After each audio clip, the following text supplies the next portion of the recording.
అందరికీ నమస్తే. Welcome to social post. నేను మీ చాణక్య. గైస్, మైండ్ ఎక్స్పో 2026లో అసలు ఈ మైండ్ ఎక్స్పో ఎవరికి ఉపయోగపడుతుంది? మన లైఫ్‌లో ఆ మైండ్ ఎక్స్పో యొక్క తెచ్చే మార్పు ఎలా ఉంటుంది? అందులో ఎవరెవరు వచ్చి పాల్గొనొచ్చు? ఇలా బోలెడన్ని విషయాలు మనతో షేర్ చేసుకోవడానికి ఇప్పుడు మనతో పాటు కూడా డాక్టర్ సి. వీరేందర్ గారు ఉన్నారు. ఆయన కౌన్సిలింగ్ సైకాలజిస్ట్. మరి ఆయన మాటల్లోనే అడిగి తెలుసుకుందాం ఈ మైండ్ ఎక్స్పో యొక్క ప్రాముఖ్యత ఏంటో. హాయ్ సార్, నమస్తే సార్. నమస్తే. సార్, అసలు మైండ్ ఎక్స్పో అంటే ఏంటి? ఒక్క మాటలో చెప్పండి సార్. మైండ్ ఎక్స్పో అంటే ఇన్ని రోజులుగా సైలెన్స్‌గా చాలామంది బాధపడుతున్న వారందరికీ ఇదొక విస్ఫోటంలాగా అందరికీ కావాల్సిన అవకాశాలను సైలెన్స్‌గా బాధపడే వాళ్ళకి ఒక నివారణ ఉపాయాలను చూపించే ఒక వేదిక ఈ మైండ్ ఎక్స్పో 2026. ఎందుకంటున్నా అంటే హ్మ్. మనకి మెంటల్ హెల్త్‌కి సంబంధించి భారతదేశంలో అయినా తెలుగు రాష్ట్రాల్లో కూడా మనకు అది గురించి మాట్లాడాలంటే ఒక టాబు ఉంది. ఒక భయం ఉంటుంది. యాహ్! నన్ను పిచ్చోడనే బ్రాండ్ ఇస్తారేమో. మెంటల్ ఇల్‌నెస్ అనగానే మనోళ్ళందరి మైండ్ ఎక్స్‌ట్రీమ్ స్టేజ్‌కెళ్ళి పిచ్చోడే అని బ్రాండ్ ఇస్తారని భయంతోటి చాలామంది మెంటల్ హెల్త్ ఇష్యూస్ సఫర్ అవుతున్నా తెలుసు వాళ్ళకు. అయినా సరే రీచ్ కాదు. ప్రతి కుటుంబంలో ఇప్పుడు పెళ్ళిళ్ళకు సంబంధించి విపరీతమైన సంఘర్షణ నడుస్తుంది. ఒక సంధియుగంలో ఉంది మన భారతదేశం. అమ్మాయిలు పెళ్లి చేసుకోవడానికి రెడీగా రావట్లేదు. పెళ్ళైన తర్వాత అబ్బాయిలకు మధ్యలో విపరీతమైన విభేదాలు, పోట్లాటలు, సూసైడ్లు, హత్యలు, ఇంత వాతావరణం వేడిగా ఉంది. ఎందుకు అట్లా అవుతుంది అంటే వాళ్ళకున్న సమస్యలకు సంబంధించి ఎక్కడ పరిష్కారం దొరుకుతుందో, అసలు వీటికి పరిష్కారం ఉందో లేదో అనే అనుమానంతో ఉన్న వాళ్ళందరికీ కూడా ఇదొక పెద్ద ఏమంటాము ఒక సొల్యూషన్ ఇచ్చే వేదికగా మారిపోతుంది. కాబట్టి ఎక్స్పో అనేది మన భారతదేశానికి, హైదరాబాద్కి చాలా చాలా ముఖ్యమైనది. ఎందుకంటే ఇప్పటి వరకు కూడా భారతదేశ చరిత్రలో ఏ దేశ చరిత్రలో కానీ ఇలాంటి ఎక్స్పో జరగలేదు. Wow! That is the importance and the gravity of this mind expo 2026. మరి ఇంత ప్రాముఖ్యత ఉందని చెప్పేసి మీరు అంటున్నారు. అవును. మరి హైదరాబాద్‌కి ప్రెజెంట్ ఇప్పుడున్న సిట్యుయేషన్‌లో ఈ మైండ్ ఎక్స్పో ఎందుకు? ఇక్కడే ఎందుకు? ఫస్ట్ మేము హైదరాబాద్లోనే ఉన్నాం. ఓకే. ఈ తెలంగాణ మట్టితోటి మాకు అనుబంధం ఉంది. తెలంగాణ ప్రజలు కానీ మిగతా రాష్ట్రాల్లో ఉన్న వాళ్ళందరికీ కూడా వీటన్నిటికి గురించి రకరకాలైన అపోహలు, ఆందోళనలు చాలా ఉన్నాయి. కాబట్టి హైదరాబాదు మనం ఇప్పుడు ఇది గ్లోబల్ సిటీ, రైట్? సో ఇక్కడ రకరకాల దేశాల నుంచి, రకరకాల రాష్ట్రాల నుంచి, విభిన్నమైన నేపథ్యాల నుంచి ఇక్కడికి వస్తున్నారు. వచ్చినప్పుడు ప్రతి కుటుంబానికి ఒక కల్చరల్ షాక్ వస్తుంది హైదరాబాద్లో ఉన్న వాళ్ళందరూ కూడా. ఈ కల్చరల్ షాక్లో ఎవరు ఏంటి, మన జీవన గమనం ఏంటి, మన జీవితానికి సంబంధించిన పునాదులు ఏంటి, మనకున్న వేర్లు ఏంటి, మనం ఏం చేస్తున్నాము, ఏ డైరెక్షన్లో పోతే మన జీవితం బాగుంటుంది అనే దాని పట్ల చాలామంది ఒక కన్ఫ్యూజన్ స్టేట్లో ఉన్నారు. అందుకోసం ప్రతి కుటుంబాలు చూడండి, మనం ప్రతిరోజు న్యూస్లో అయితే భార్యాభర్తలు పోట్లాడుకోవడం, లేకుంటే భార్యను భర్తను చంపడం, లేకుంటే భర్త భార్యను చంపడం, లేకుంటే పిల్లలను చంపడం, ఇదంతా ఒక ఎమర్జ్ అవుతున్న ఒక ఆందోళనకరమైన వాతావరణం ఉంది. కాబట్టి హైదరాబాద్ నుంచి మనం ఒక బిగ్గర్ అండ్ లౌడర్ వాయిస్ని కనుక మనం ప్రజలకు చేరబోస్తే తప్పకుండా అది ఎక్కడెక్కడ మూలల్లో ఉన్న వాళ్ళందరికీ కూడా we are here, don't cry, don't suffer in silence అని చెప్పే ఒక పెద్ద నినాదంగా మార్చాలని హైదరాబాద్ ఎంచుకున్నాం. ఇది ప్రపంచవ్యాప్తంగా పేరెన్నిక నగరం కాబట్టి ఇది వరల్డ్ వైడ్లో ఉన్న వాళ్ళందరూ కూడా ఈ మెసేజ్ చేరదానేమి we have taken the Hyderabad is center point. Wow! Hyderabad ఎందుకు అన్నదానికి మాత్రం చాలా చక్కగా చెప్పారు సార్. కాకపోతే ఇది కేవలం ఎక్స్పోనా? లేకపోతే ఒక రెవల్యూషన్ అనుకోవచ్చా? No, it is a kind of revolutionary decision. It's a responsible moment towards the society to improvise, to convert into an emotional moment so that ప్రతి మనిషి తప్పకుండా వాళ్ళకున్న మానసిక రుగ్మతల గురించి కానీ, మానసిక అనారోగ్యం గురించి కానీ, తన జీవితంలో జరుగుతున్న ఒడిదుడుకుల గురించి కానీ, కుటుంబంలో వస్తున్న చేంజెస్కి సంబంధించి ఎదుర్కొంటున్న ఆందోళనలు, రిలేషన్షిప్లో ఉండే ఛాలెంజెస్ని చాలా స్పష్టంగా ఎన్నో రకాలైన పరిష్కార మార్గాలను చూపించే వేదికగా మేము తయారు చేస్తున్నాం. కాబట్టి this is going to be one of the best and the biggest and the most useful needed expo we are going to give to the public. Okay. మా ఈ మూమెంట్ వల్ల దాదాపుగా మేము 1,00,000 మంది విద్యార్థులని, కుటుంబాలని మేము ప్రభావితం చేయబోతున్నాం. సో అలాంటి ప్రభావితమైన దానికి మనం ప్రజలందరినీ, అన్ని సెక్షన్స్, అన్ని రకాలైన ప్రొఫెషన్స్లో ఉన్న వాళ్ళందరినీ మేము ఇన్వైట్ చేస్తున్నాం. బికాజ్ ఇది మన మూమెంట్, ఇది మన కోసం చేసేది. మన ఆరోగ్యము, మన ప్రొడక్టివిటీ, మన ప్రోగ్రెస్, వీటన్నిటికీ మూలమైన మన మానసిక ఆరోగ్యాన్ని ఎప్పుడైతే మనం చాలా ఎఫెక్టివ్గా ఆరోగ్యవంతంగా చేసుకుంటామో ఎవరైనా సరే వాళ్ళ జీవితంలో ఉన్న హయ్యెస్ట్ పొటెన్షియల్ని వాళ్ళు ఉపయోగించుకొని ఉన్నతమైన స్థానానికి వెళ్ళడానికి 100% ఛాన్సెస్ ఉంటాయని నమ్మే వ్యవస్థలో నమ్మే వ్యక్తులుగా మనం ఉన్నాం. కాబట్టి ఇది ప్రభుత్వాలకు సంబంధించి దీని పట్ల ఒక హెడ్ టర్న్ ఇవ్వాలి. ఈ వాయిస్ తోటి, ఈ నాయిస్ తోటి బడ్జెట్లో కానివ్వండి, ఎక్కడైనా సరే దీనికి సంబంధించిన ప్రాధాన్యతను మనం కల్పించే దిశగా మనం ఈ మూమెంట్ చేస్తున్నాం. సార్ ఇప్పుడు నేను హ్యాపీగా ఉన్నాను, నా ఫ్యామిలీ అంతా హ్యాపీగా ఉంది, అయినా కానీ నేను ఎందుకు రావాలి? సో ప్రతి కుటుంబం ఎందుకు రావాలి ఈ ఎక్స్పోకి? నేను హ్యాపీగా ఉన్నాను అనుకోవడం ఒకటి, నిజంగానే హ్యాపీగా ఉన్నానా లేదా అని తెలుసుకుంటూ ఉండదు. ఓకే, సో మన సమాజం అంతా కూడా ఇచ్చే ప్రొజెక్టెడ్ వరల్డ్లో నడుస్తున్నాం మనం. మన జీవితాలన్నీ కూడా ఇన్స్టాగ్రామ్లో పోస్ట్ చేసి ఇన్స్టాగ్రామ్లో చూసే సంతోషమే మన సంతోషం మనం అనుకునే ఒక భ్రమలో మనం జీవిస్తున్నాం. అది టీనేజ్లో కానివ్వండి, లేదు అడల్ట్ ఏజ్లో ఉన్నారు కానివ్వండి, ఓల్డ్ ఏజ్ ఉన్న వాళ్ళు కానివ్వండి, మొత్తం సమాజం అంతా కూడా ఒక మొబైల్ ఫోన్ అనే ఒక రొంపిలో ఊబిలో కూరుకుపోయి ఉన్నాం మనం. బయట సమాజం ఏం జరుగుతుందో తెలియదు. మనకు వాట్సాప్లో స్టేటస్ పెట్టుకొని, మనం ఇన్స్టాగ్రామ్లో మన ఫోటోలు పెట్టి, ఫేస్బుక్లో మనం చూసి లైకులు కామెంట్లతో చూసి సంతోషపడి అమ్మా నేను బాగానే ఉన్నానే, సంతోషంగా ఉన్నానని అని అనుకుంటున్నాను. నిజంగానే నువ్వు సంతోషంగా ఉన్నావు, fantastic, that's great, what we want that సంతోషకరమైన సమాజాన్ని మనం నిర్మించుకోవాలి. సో అలాంటి నిర్మించే క్రమం లోపల అందరూ అంతే సంతోషంగా ఉండగలిగే సమాజంలో మనం ఉన్నాయని మనకు అనుకోవటం లేదు. ఎందుకు? మనం చూస్తున్న నేరాలు చూస్తున్నాం, మనం చూస్తున్న ఆందోళన చూస్తున్నాం. మనం రీసెంట్గా పోస్ట్ కరోనా తర్వాత మేము సర్వే చేసాం. చూస్తే దాదాపు 30 to 40% of the people of the society suffering with some or the one mental health issue. అది యాంగ్జైటీ కావచ్చు, డిప్రెషన్ కావచ్చు, అబ్సెసివ్ కంపల్సివ్ డిజార్డర్ కావచ్చు, బైపోలర్ డిజార్డర్ కావచ్చు, సైకోసిస్ కావచ్చు, ఎన్నో రకాలైన మానసిక వ్యధలతోటి వాళ్ళందరూ బాధలతోటి ఉన్నారు వాళ్ళు. కానీ ప్రాబ్లం ఏంది? మనం 30 to 40% మన సర్వే చెప్తున్నాయి, దేశంలో ఉన్న అన్ని సర్వే గణాంకాలు అవే చెప్తున్నాయి. కానీ రీచ్ అయ్యే ప్రజలు ఎంతమంది ఉన్నారు? They are very very less, right? కాబట్టి మనం ఫస్ట్ ప్రజలకు మనము ఇచ్చే పెద్ద సందేశం ఏంటంటే బ్రేక్ ద సైలెన్స్. ఓకే, మీరు మిమ్మల్ని మీరే బాత్రూమ్లలో, దిండుల్లోనే, బెడ్రూమ్లోనే తలను ఎవరికి కనబడకుండా బాధపడాల్సిన అవసరం లేదు, చీకట్లో మగ్గిపోవాల్సిన అవసరం లేదు. We are here to help you, to become better and to progress in your life అని చెప్పడానికి చేసే ప్రయత్నమే ఈ మైండ్ ఎక్స్పో 2026. అందరికీ ఉపయోగపడేటట్టు, అది కూడా ఫ్యామిలీస్కి కూడా ఇంకా బాగా ఉపయోగపడేట్టు మీరు చెప్తున్నారు. ఎస్ అండి. అండ్ యూత్కి ఎలా ఉపయోగపడుతుంది ఈ మైండ్ ఎక్స్పో? ఇప్పుడున్న గ్రేటెస్ట్ చంక్ మన భారతదేశంలో 2 సెక్షన్స్ బాగా పెరిగిపోతున్నాయి. 2050 వచ్చేసరికి మన భారతదేశం చరిత్ర ప్రకారం ఏంటంటే, పిల్లలు కనడానికి తల్లిదండ్రులు, especially post millennials, they are not ready. So దాంతో ఏమవుతుంది, మన మెడికల్ హెల్త్, ఫిజికల్ హెల్త్ సంబంధించిన ఫెసిలిటీ పెరగడం వలన, లైఫ్ స్టైల్ పెరగడం వలన వాళ్ళు లైఫ్ లాంగ్విటీ పెరిగింది. సో ముసలోళ్ళ జాబితా పెరుగుతుంది. Okay, right. And young generation slowly తగ్గుతుంది. సో ఇప్పుడు ఈ యూత్ కూడా ఏం చేస్తున్నారు? వాళ్ళు they are all limited, they are all conditioned, majority of the youth conditioned only to the social media. So social మీడియానే ప్రపంచం అనుకుంటారు. సోషల్ మీడియా నుంచే వాళ్ళ జీవితాన్ని గురించి ఆలోచిస్తారు. సోషల్ మీడియా నుంచే వాళ్ళ భవిష్యత్తును ఏదో నిర్మించుకోవాలనే ఆలోచనతో వాళ్ళు ఉంటున్నారు.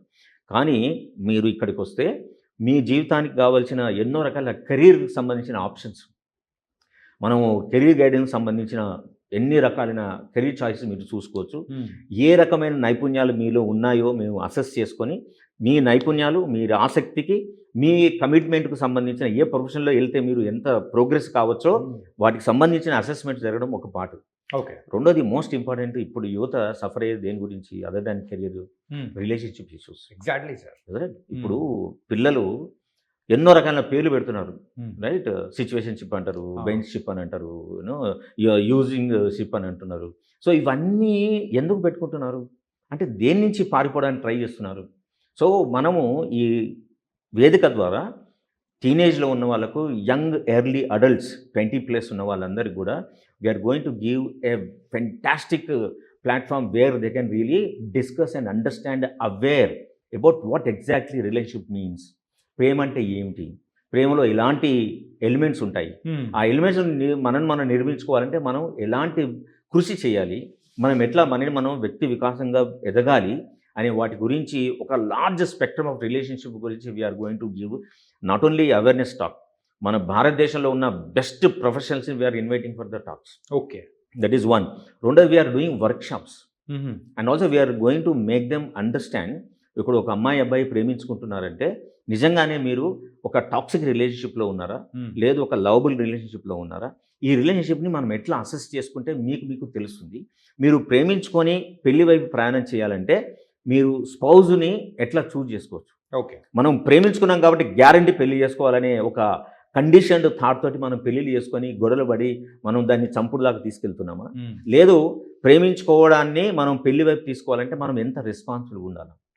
మనం ఓన్లీ ప్రేమ ఒకటే సరిపోదు, మన జీవితాల్లో జరిగే ఎన్నో రకాలైన మార్పులను మా అవతల వ్యక్తులతోటి మనం ఎంత హానెస్ట్గా మనం షేర్ చేసుకుంటున్నాము, మన జీవితాన్ని ఎంత ఆనందకరంగా మార్చుకోవడానికి పెళ్లి కంటే ముందు మనం ఏం చేయాలి అనే వాటి గురించిన అండర్స్టాండింగ్, ఒక సైంటిఫిక్ ఎవాల్యుయేషన్ అండ్ అసెస్మెంట్ కూడా మనం యూత్ వాళ్ళకి ఇవ్వడానికి రెడీ అయినాం. కాబట్టి ఇది యూత్కి అటు ఫ్యామిలీస్కి it is going to be a wonderful platform for them. ఎందుకంటే వాళ్ళ జీవితంలో ఎక్కడ కూడా ఇట్లాంటి ప్లాట్ఫామ్ వాళ్ళు చూసుండరు. అంటే వింటుంటేనే చాలా డిఫరెంట్గా అనిపిస్తుంది. అండ్ ఇంకా చెప్పాలంటే యూత్ లాట్ ఆఫ్ కన్ఫ్యూషన్స్తో ఉంటారు ఆ రిలేషన్షిప్స్లో అయినా కానీ. So I think this is a perfect place వాళ్ళకు క్లారిటీ రావడం కోసం. అండ్ ఒక్కరోజు ఈ ఎక్స్పోలో గడిపితే ఏం అంటే వాళ్ళు సాధించేది ఏంటి, వాళ్ళకి ఏం వస్తుంది అంటే ఏం చెప్తారు? ఫస్ట్ ఒక్కరోజు మొత్తం 3 రోజులు ఉంటుంది ఇది. ఓకే. వాళ్ళు నేనైతే 3 రోజులు రావాలని చెప్తాను, ఎందుకంటే ఒక్క రోజుతో ఇది సరిపోదు. కాబట్టి వాళ్ళు కనీసం ఒక్కరోజు ఒక ఏరియాకి వెళ్ళారు, ఒక ఎర్లీ అడల్ట్ వెళ్ళాడు అనుకోండి, 20-21 years. Okay. First you can check is mental health status, ఎలాంటి మానసిక రుగ్మతలు లేకుంటే దట్స్ ఫెంటాస్టిక్.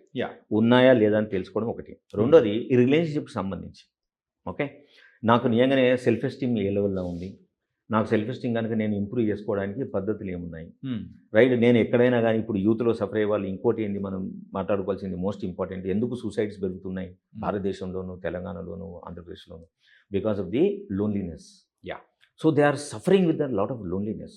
సో ఈ లోన్లీనెస్ని మనం ఎట్లా ఓవర్కమ్ చేయొచ్చు, లోన్లీనెస్ను ఫిలప్ చేయడానికి మనం చేయాల్సిన యాక్టివిటీస్ ఏంటి, నీ లెవెల్ ఆఫ్ లోన్లీనెస్లో ఎంత ఉంది, లోన్లీనెస్ వల్ల చనిపోయే వాళ్ళ సంఖ్య భారతదేశంలో పెరుగుతూ పోతూ ఉంది, రైట్. సో వాటికి సంబంధించిన ఆల్టర్నేటివ్ మోడల్స్ని, సైంటిఫిక్ మెథడాలజీని అండ్ సైకాలజికల్ బేస్డ్ ఉన్న అసెస్మెంట్స్ తోటి వాళ్ళకు వాట్ ఈజ్ వాట్ అని తెలియజెప్పే ఒక కార్యక్రమం ఉంటుంది.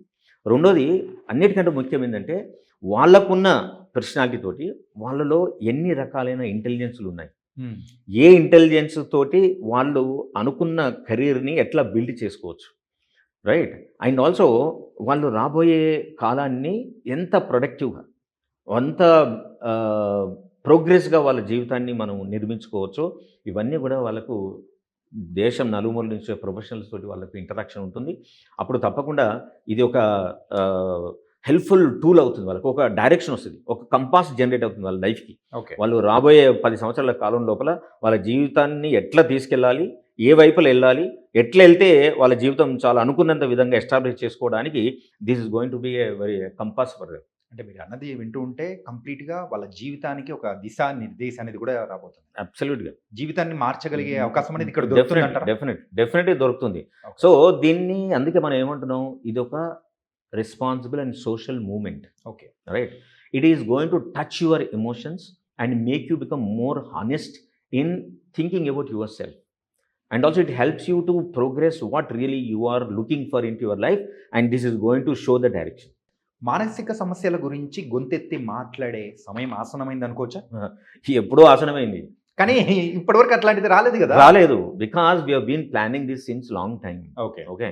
సో మేము చాలా మందితో ఇంటరాక్ట్ అయ్యి భారతదేశంలో నలుగున్న వాళ్ళని, అబ్రాడ్లో ఉన్న మన ఇండియన్స్ని, తెలుగైట్స్ని, వాళ్ళందరితో ఇంటరాక్షన్ చేసి తర్వాత then we decided that let us go this time.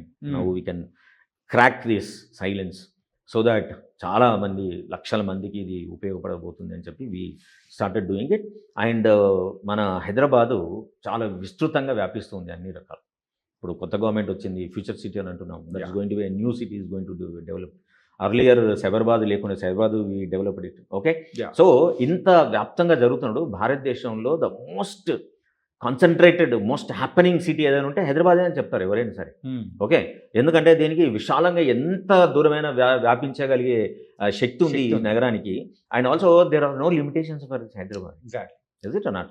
కాబట్టి అన్ని లక్షల కోట్ల మంది భారతదేశం మన హైదరాబాద్కు వస్తున్నప్పుడు ఎన్నో రకాలైన ఫారిన్ నుంచి మనకి ఇన్వెస్ట్మెంట్స్ వస్తున్నాయి, కంపెనీలు పెరుగుతున్నాయి, ఉద్యోగాల కోసం వస్తున్నారు.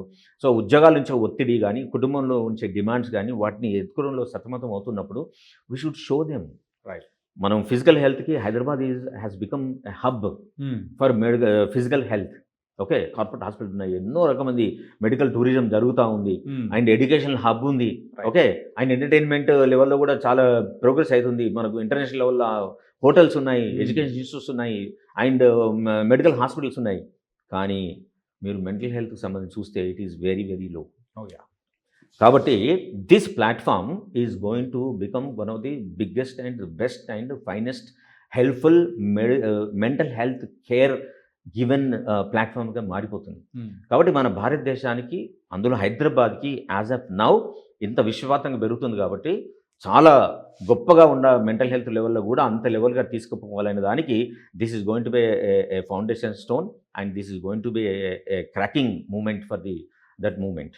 సింపుల్ అండ్ స్వీట్గా భారతదేశంలోనే ఈ మైండ్ ఎక్స్పో ఎందుకు ప్రత్యేకం? ఎందుకు ప్రత్యేకం? మన భారతదేశము జనాభా 140 కోట్లు. మన భారతదేశంలో ప్రతి సంవత్సరం దాదాపుగా 5-6 లక్షల మంది అటు ఫార్మర్స్ ఇటు స్టూడెంట్స్ సూసైడ్ చేసుకుంటున్నారు. మనం రాకెట్ సైన్స్లో మనం భారతదేశం 2-3 స్థానాలకు ఎగబాకింది ప్రపంచం మొత్తంలో ఎక్కడ చూసినా సరే. మనం ఐటీకి సంబంధించి ప్రపంచంలో ఎక్కడ ఉన్నా మన పిల్లలే అక్కడికి ప్రొఫెషనల్స్గా వెళ్తున్నారు. మెడికల్కి సంబంధించి భారతదేశంలో medical tourism has increased enormously. మనం ఇంపోర్ట్స్ ఎక్స్పోర్ట్స్ చూసుకున్నా కూడా చాలా అద్భుతంగా మనం పెరిగిపోతుంది. కానీ మనం ఎక్కడ ఉన్నాము? సంతోషపరంగా మనం ఎక్కడ ఉన్నాం? ఆకలి తీర్చే మనం ఎక్కడ ఉన్నాం? మెంటల్ హెల్త్ సంబంధించి ఎక్కడ ఉన్నాం? Still we are very very less. మన భారతదేశంలో సఫర్ అవుతున్న మెంటల్ హెల్త్కి సంబంధించి కరెక్ట్ సపోర్ట్ సిస్టమ్ ఇస్తే కనుక మన భారత ప్రధాని మనం ఊహించే ఈ ఎకానమీ, $1 ట్రిలియన్ ఎకానమీ ఏదైతుందో అది తక్కువ టైంలో రీచ్ కావడానికి ఎక్కువ అవకాశం ఉంటుంది. కాబట్టి భారతదేశానికి ఇట్లాంటి moment emotional mental health well-being is very very important, and we wanted to spread this across the India so that every Indian have the right to fit physically, emotionally, intellectually. అందుకేనేమో sir happiness index అనేది కూడా తీసుకుంటే world వైడ్లో మన భారతదేశం ఎక్కడో చాలా కింద ఉందండి. చాలా బాధాకరం ఏంటంటే ఆఫ్ఘనిస్తాన్ కంటే కింద ఉంది, బంగ్లాదేశ్ కంటే కింద ఉంది.